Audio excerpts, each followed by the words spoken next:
Hello दोस्तों, आज बात करेंगे भोजपुरी के जो खेसारी लाल यादव का गाना है लहंगा में मीटर।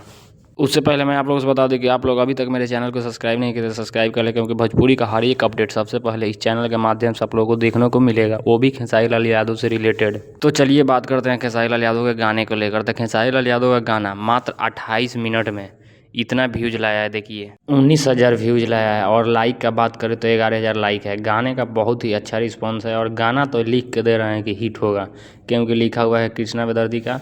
और कुछ जो भी इसमें शब्द डाला गया है सब बेहतरीन शब्द डाला गया है। और कृष्णा बेदर्दी जब भी गाना लिखते हैं तो बहुत ही अच्छा और बहुत ही बजने वाले गाना लिखते हैं, और वो भी खेसारी लाल यादव के गाना लिखे और ना बजे, ऐसा हो ही नहीं सकता। वैसे मैं आप लोगों से बता दें कि इस गाने को हिट कराने में सबसे ज़्यादा योगदान रहेगा तो है खेसारी आर्मी का। तो खेसारी आर्मी इस गाने को ज़्यादा से ज़्यादा सुनिए और ट्रेंडिंग नंबर 1 सेक्शन जाम कीजिए पूरा।